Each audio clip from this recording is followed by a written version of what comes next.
Pendant 3 ans, Jacques avait cru trouver la paix dans cette modeste maison rue des Érables avec sa femme Rachel et leur petite Emma. Chaque matin, il préparait le petit déjeuner avant de partir travailler sur les chantiers où il était chef d'équipe. La vie n'était pas parfaite, mais elle lui appartenait. Ce qu'il ignorait, c'est que sa belle-mère Patricia racontait au quartier que la maison appartenait à sa fille, que Jacques y vivait comme un profiteur. Ce mardi après-midi, alors que Rachel faisait les courses et que Jacques rentrait plus tôt du travail, Patricia révélerait un tissu de mensonges qui détruirait tout. Jacques se gara à 14 heures, épuisé. Le chantier avait fermé tôt. Il entendit alors la voix de Patricia depuis l'intérieur, parlant au téléphone. « Oui, j'ai besoin de la police immédiatement », disait Patricia. « Un homme essaie d'entrer par effraction dans la maison de ma fille. Il a l'air dangereux. » Jacques resta figé. Sa belle-mère appelait les flics sur lui dans sa propre maison. Il entra dans la cuisine. Patricia se retourna brusquement. « L'intrus vient d'entrer », dit-elle au téléphone. « Il est là maintenant. »« Patricia, qu'est-ce que tu fais ? C'est ma maison. »« Ta maison ?» Patricia rit amèrement. « Cette maison appartient à ma fille. Tu ne possèdes rien, Jacques. J'ai acheté cette maison 2 ans avant de rencontrer Rachel. Mon nom est sur l'acte. » Menteur. Rachel m'a tout raconté. Elle te fait vivre pendant que tu joues au chef de chantier. Jacques sortit son téléphone. « J'appelle Rachel. » La sonnerie retentit. La voix de Rachel résonna, distraite. « Allô, qu'est-ce qu'il y a ?»« Rachel, ta mère a appelé les flics. Elle leur a dit que j'étais un intrus. » Silence. « Pourquoi ma mère ferait-elle ça ? Elle dit que tu lui as raconté que c'est ta maison, que tu m'entretenais. » Pause. « On en parlera quand je rentrerai. Rachel, c'est ma maison. » « Jacques, je ne peux pas avoir cette conversation maintenant. » Emma s'agite. Rachel soupira. « Je lui ai dit la vérité, qu'on vit ensemble. Si elle a mal compris, ce n'est pas ma faute. Elle pense qu'elle peut me faire arrêter. Peut-être que si tu avais été plus accueillant envers ma famille, il faut que j'y aille. » La ligne coupa. Jacques fixa son téléphone. 3 ans de mariage, et sa femme venait de lui raccrocher au nez pendant que sa belle-mère appelait les flics. « Elle ne viendra pas te sauver, » dit Patricia. « Ma fille mérite mieux. » « J'ai fourni ce foyer. Mon nom est sur tous les documents. » Le sourire de Patricia s'élargit. « Prouve-le. » La police arriva 12 minutes plus tard. Patricia se précipita pour ouvrir. « Dieu merci, vous êtes là. Cet homme s'est introduit dans la maison de ma fille. »« Monsieur, vous habitez ici ?» demanda l'agent plus âgé. « Oui, c'est ma maison. »« Il ment, » coupa Patricia. « Ma fille possède cette maison. »« Madame, pouvez-vous le prouver ? » « Elle a des papiers, je les ai vus. »« Et vous, monsieur ? » ?»« Tous mes documents sont à l'étage. Acte de propriété, relevé d'emprunt, impôts, tout à mon nom. »« Il pourrait les avoir falsifiés, » dit Patricia. « Ma fille a peur de lui. » L'agent suivit Jacques à l'étage. La pièce sentait la peinture fraîche. Jacques ouvrit le classeur. L'acte de propriété, achat septembre 2020. Propriétaire, Jacques Martin. L'agent feuilleta les documents. Tout semble légitime. La date d'achat est 3 ans avant votre mariage. Ils redescendirent. Patricia faisait les 100 pas. « Madame, Monsieur Martin a prouvé qu'il possède cette propriété. Avez-vous des documents ? » Ma fille me l'a dit. « Ce n'est pas un document, c'est du oui-dire. » Elle ne me mentirait pas. Madame, faire un faux rapport est une infraction grave. Monsieur, voulez-vous porter plainte ? Jacques regarda Patricia. Sous la colère, il vit de la confusion. Comme si elle croyait vraiment ce qu'elle disait. « Non, c'est la mère de ma femme. » L'agent tendit une carte à Jacques. « Si vous avez d'autres problèmes, appelez-nous. Et vous devriez parler sérieusement avec votre femme. » Après leur départ, Patricia croisa les bras. « Rachel m'a dit que c'était sa maison, qu'elle s'occupait de toi. » Pourquoi dirait-elle ça ? Je ne sais pas, mais ma fille ne me ment pas. Tu dois partir, Patricia. Ce n'est pas fini, je vais tirer ça au clair. Elle claqua la porte. Jacques resta dans le silence. La maison qu'il avait économisée pendant des années pour acheter. La maison que sa femme avait apparemment dit à sa mère lui appartenir. Son téléphone vibra. « Rachel, on rentre. Il faut qu'on parle. » Jacques s'assit, la tête dans les mains. Soit sa belle-mère avait inventé une histoire, soit sa femme avait menti sur toute leur vie. Et il était sur le point de découvrir laquelle. Rachel franchit la porte 40 minutes plus tard. Emma dans son siège auto. Emma pleurait. Laisse-moi la coucher. Ensuite on parlera. Jacques attendit. Quand elle redescendit, son visage était inexpressif. Ta mère a appelé les flics sur moi dans ma propre maison. Rachel s'assit dans le fauteuil, en face de lui, pas à côté. Elle m'a appelé, et elle avait tort. Elle n'aurait pas dû. Rachel, pourquoi ta mère pense-t-elle que tu possèdes cette maison? J'ai peut-être laissé croire ça. Pas dit directement, mais pas corrigé non plus. Pourquoi? Ma mère est très traditionnelle. Elle croit que les hommes doivent subvenir aux besoins de leur famille. Quand on s'est marié, elle n'arrêtait pas de poser des questions. J'ai laissé penser que j'avais acheté cette maison parce que ça la faisait se taire sur mes choix. Mais c'est moi qui ai fourni cette maison. J'ai travaillé 60 heures par semaine pendant 3 ans pour l'acheter. Et tu as dit à ta mère qu'elle était à toi. Ce n'est pas une question de fierté, c'est une question de maintenir la paix dans ma famille. Et notre famille? Ta mère vient d'essayer de me faire expulser. Tu comprends ce que j'ai ressenti. Elle est allée trop loin, je le sais. Elle est allée trop loin parce que tu l'as laissé croire un mensonge pendant 3 ans. Les pleurs d'Emma filtrèrent depuis l'étage. Je vais lui parler, je vais lui dire la vérité. Vraiment? Ou tu vas juste la laisser continuer à croire ce qui rend ta vie plus facile? Ce n'est pas juste. Rien n'est juste, Rachel. Je viens d'être interrogé par la police parce que ma femme a menti sur notre vie. Je nous protégeais. De quoi? De ta mère connaissant la vérité? Que je suis un homme bien qui a travaillé dur pour nous? Tu te protégeais toi-même du jugement de ta mère. Le visage de Rachel s'effondra. Je vais voir Emma. Jacques se laissa retomber sur le canapé. Par la fenêtre, il voyait le jardin qu'il avait aménagé, le porche qu'il avait reconstruit. Chaque centimètre portait son travail, et sa femme en avait donné le crédit à elle-même. Son téléphone vibra. Un numéro inconnu. Jacques Martin? Oui. Jennifer Chen de la Banque nationale. Nous avons reçu un appel de quelqu'un prétendant être le propriétaire et demandant d'ajouter un nom à l'acte. Vous avez initié cette demande? Non. Qui a appelé? L'appelante s'est identifiée comme Rachel Martin, votre femme. Elle prétendait être l'unique propriétaire. C'est une affaire sérieuse. Quand cet appel a-t-il eu lieu? Il y a 2 heures. Pendant que Rachel était censée être chez le pédiatre. Pendant que Patricia appelait les flics. Rachel n'avait pas seulement laissé sa mère croire un mensonge. Elle avait essayé de le rendre vrai. Des pas dans l'escalier. Rachel apparut. Emma dort.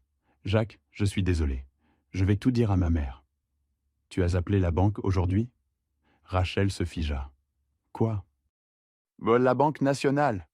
Tu as essayé d'ajouter ton nom à l'acte sans me le dire? Silence. Je voulais te faire une surprise. Refinancer et ajouter mon nom. En mentant à la banque? Je n'ai pas menti. J'ai mal expliqué. Tu as essayé de voler ma maison. Toi et ta mère. Elle essayait de me faire arrêter pendant que tu falsifiais des documents. Ma mère m'a toujours fait me sentir petite. Quand on s'est mariés, elle disait que je faisais une erreur, que tu n'arriverais à rien. Je voulais lui prouver qu'elle avait tort, que je réussissais aussi. Les larmes coulaient sur son visage. Le mensonge est devenu de plus en plus gros. Je ne savais pas comment revenir en arrière. Tu lui as menti pendant des années, et aujourd'hui tu as menti à la banque. Où ça s'arrête? Je ne sais pas. La respiration douce d'Emma venait du babyphone. Quelque part dehors, une voiture passa. Plus rien n'était normal. J'ai besoin que tu partes. Prends Emma et va chez ta mère. Jacques, s'il te plaît, pars. Avant que je dise quelque chose que je ne pourrai pas reprendre. Rachel monta en trébuchant. 10 minutes plus tard, sa femme et sa fille sortirent par la porte. Jacques regarda Rachel attacher Emma dans le siège auto. La regarda s'éloigner de la maison qu'il avait achetée. Et il se demanda comment tout s'était effondré si vite autour de quelque chose d'aussi simple que la vérité. Son téléphone vibra. Un SMS de son frère Marcus. « Salut mec, ça fait un moment. Tout va bien ?» Jacques fixa le message. Son mariage s'effondrait. Sa belle-mère avait essayé de le faire arrêter. Sa femme avait essayé de voler sa maison. Sa fille était partie. Il tapa Non, rien ne va. Je peux t'appeler? Marcus répondit à la première sonnerie. Qu'est-ce qui s'est passé? Jacques lui raconta tout. Marcus écouta sans l'interrompre. Tu sais ce que tu dois faire? Te protéger, documenter tout, prendre un avocat. Rachel vient de te montrer qui elle est vraiment. Je ne veux pas divorcer. On a un bébé. Je sais, mais tu ne peux pas rester marié à quelqu'un qui a essayé de commettre une fraude contre toi. Si la banque avait approuvé, elle aurait eu une revendication légale sur la moitié de ta maison sans ton consentement. Jacques pressa son front contre la vitre. Comment c'est arrivé? Après avoir raccroché, Jacques fit le tour de sa maison vide. Chaque pièce contenait des souvenirs. La chambre où Emma avait été conçue. La cuisine où il avait demandé Rachel en mariage. La salle de bain où Rachel lui avait annoncé qu'elle était enceinte. Est-ce que quelque chose avait été réel? Son téléphone sonna. Rachel. Allô? Jacques? Ma mère m'a mise dehors. Quoi? Je lui ai dit la vérité sur la maison. Surtout. Elle a dit que j'étais une menteuse et une déception. Elle m'a dit de partir. Jacques ressentait seulement de la fatigue. Où es-tu? Dans ma voiture à une station-service. Emma pleure et je ne sais pas où aller. Tu peux rentrer, mais on dort dans des chambres séparées. Et demain, on parle à un avocat. Un avocat de divorce? Je ne sais pas. Peut-être un conseiller conjugal. Peut-être les deux. Mais ça ne peut pas continuer comme ça. Merci. Je ne fais pas ça pour toi. Je le fais pour Emma. Je sais. La porte s'ouvrit 20 minutes plus tard. Rachel entra avec Emma qui pleurait. Jacques prit sa fille et la serra fort. « Je vais dormir dans la chambre d'amis, » dit Rachel. Jacques porta Emma à l'étage, la berça jusqu'à ce qu'elle se calme. Quand il la mit dans son berceau, elle attrapa son doigt. « Je vais arranger ça, » murmura-t-il. « Je vais faire en sorte que tu grandisses dans une maison où les gens disent la vérité. » Au bout du couloir, il entendait Rachel pleurer. Une partie de lui voulait la réconforter. Mais une plus grande partie savait que ce réconfort serait aussi un mensonge. En ce moment, il ne faisait pas confiance à sa femme. Et un mariage sans confiance n'était que deux étrangers partageant un espace. Jacques s'allongea dans sa chambre vide. Les draps sentaient le shampoing de Rachel. Demain, il ferait face aux avocats, aux conseillers, aux conversations difficiles. Demain, il déciderait si leur mariage pouvait survivre. Mais ce soir, Jacques ferma les yeux et essaya de se rappeler ce que ça faisait quand il croyait en la femme qui dormait au bout du couloir. Et dehors, la maison se tenait solide et forte. Sa maison. Celle que personne ne pouvait lui prendre, peu importe les mensonges. Au moins, il avait encore ça. Rachel apparut à 6 heures le lendemain matin. Jacques était déjà réveillé depuis des heures. Emma est réveillée, je l'ai nourrie. D'accord. Jacques, on peut parler? Rachel s'assit au bord du lit, gardant une distance. Ses yeux étaient rouges. Ma mère a contrôlé toute ma vie. Quand je lui ai dit que je t'épousais, elle a dit que je gâchais ma vie, que tu ne réussirais jamais. Donc tu as passé 3 ans à lui prouver qu'elle avait raison? Non, j'essayais de lui montrer que je pouvais réussir. Je sais que c'était mal, mais j'essayais de maintenir une relation avec ma mère tout en défendant mon choix de t'épouser. En me faisant passer pour un loser. Elle était censée penser que j'étais intelligente, capable. Jacques ressentit un éclair de sympathie, enterré sous la trahison. Rachel, tu n'as pas juste menti à elle. Tu as essayé d'ajouter ton nom à ma maison sans que je le sache. Je sais, j'avais peur. Peur que tu me quittes. Que ma mère ait raison surtout. Quand elle insistait que la maison était à moi, une partie de moi a commencé à croire qu'elle devrait l'être. On est mariés depuis 3 ans. Si tu voulais ton nom sur la maison, tu aurais pu me le demander. Tu aurais dit oui?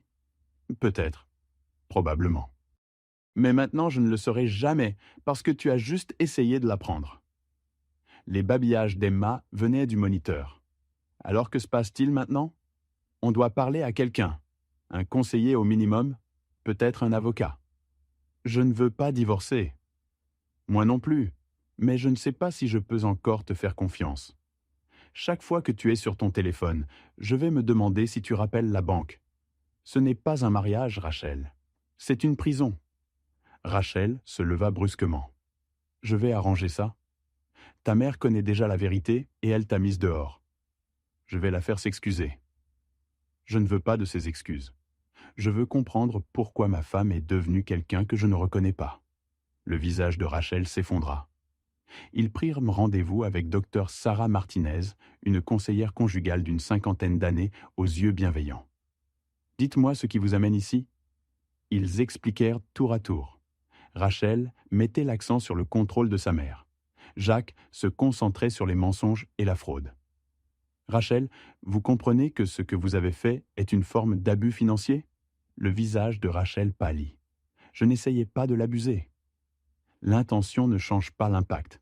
Vous avez tenté de prendre le contrôle d'un bien sans la connaissance de votre partenaire. C'est de l'abus financier. Docteur Martinez se tourna vers Jacques. La question est de savoir si vous voulez réparer ce mariage ou y mettre fin. Je veux le réparer, dit rapidement Rachel. Je ferai n'importe quoi. Jacques pensa à Emma, grandissant dans un foyer brisé. Il pensa aussi à rester éveillé la nuit, se demandant quand viendrait la prochaine trahison. Je ne sais pas.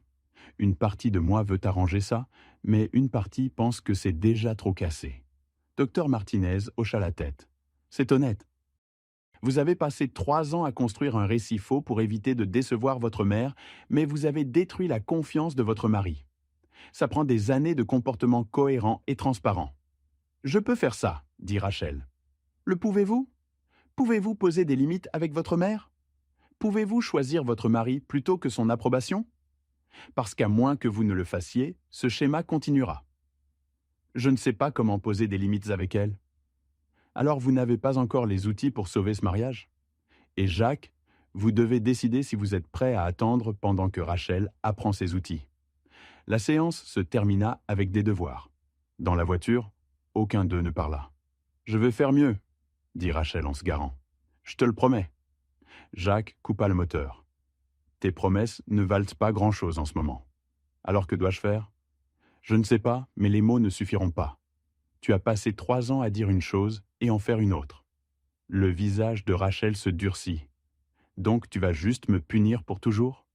Je ne te punis pas. Je suis réaliste. Tu as essayé de voler ma maison. Tu as laissé ta mère appeler les flics sur moi.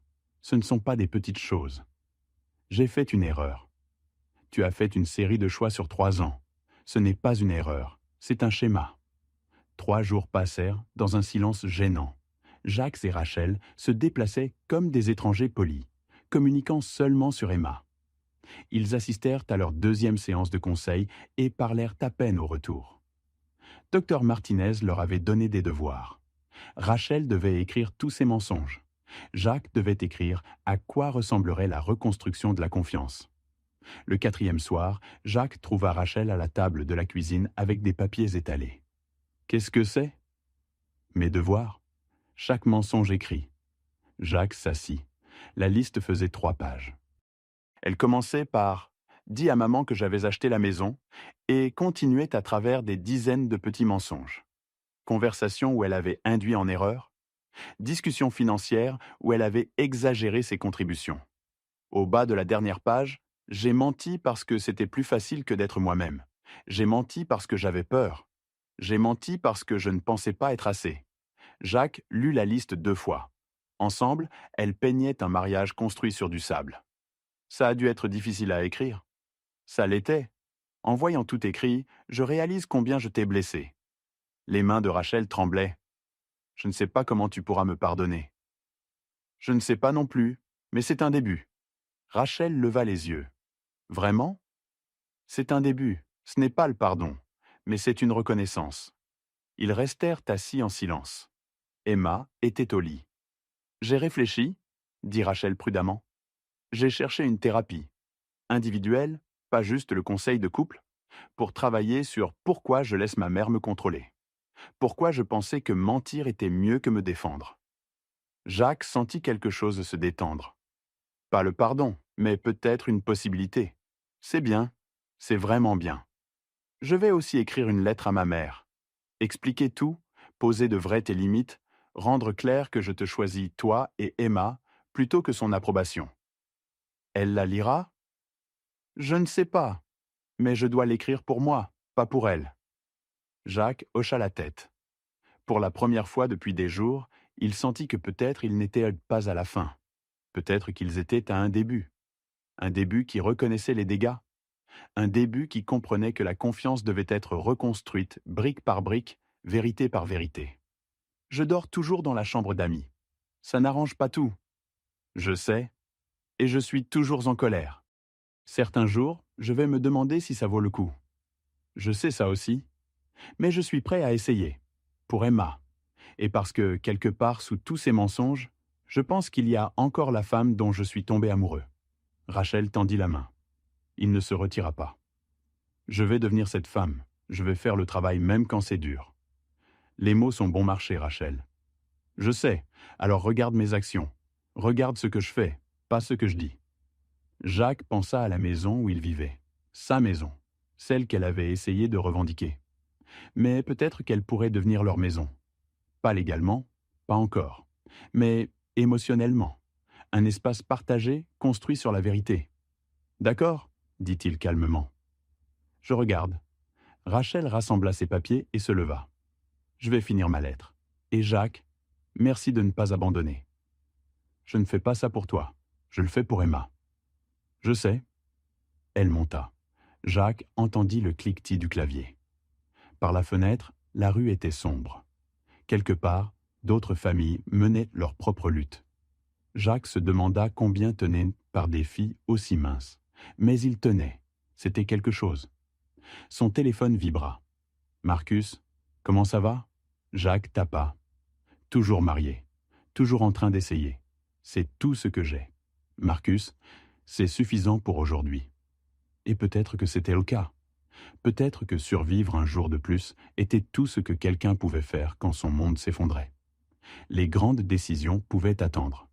Pour ce soir, c'était suffisant qu'il soit ici avec sa fille endormie et sa femme écrivant des lettres sur les limites. Ce n'était pas la fin qu'il avait imaginée. Ce n'était pas le mariage qu'il pensait avoir.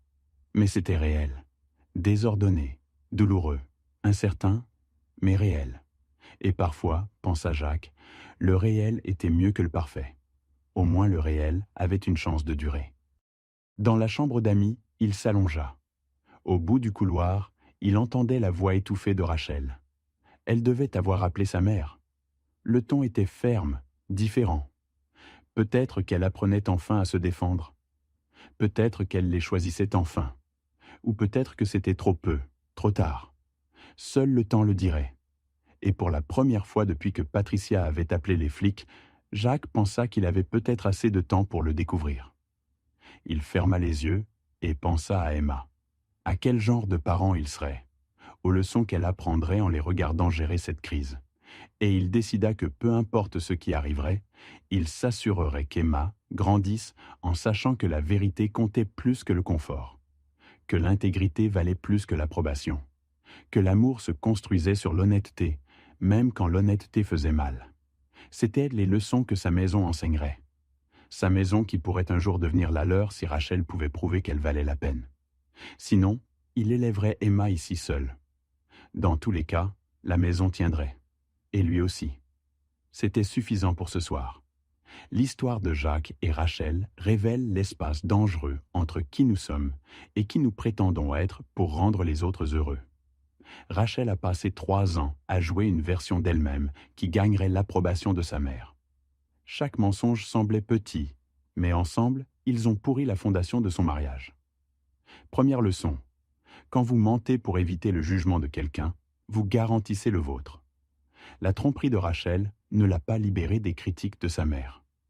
Elle l'y a asservi. Deuxième leçon. Le pardon ne signifie pas prétendre que la douleur ne s'est jamais produite. Jacques aurait été justifié de partir, mais il a choisi de rester pour voir si le mariage pouvait être sauvé.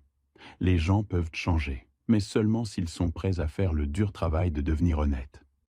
Troisième leçon, Patricia représente la voix toxique qui nous dit que nous ne sommes pas assez. Certaines personnes ne vous donneront jamais l'approbation que vous recherchez. Détruire votre vie en essayant de la gagner est le plus grand gaspillage de votre potentiel. Quatrième leçon. Quand Rachel a essayé de revendiquer la maison de Jacques, elle effaçait son accomplissement, son sacrifice, sa valeur. Les relations exigent de respecter ce que chaque personne apporte.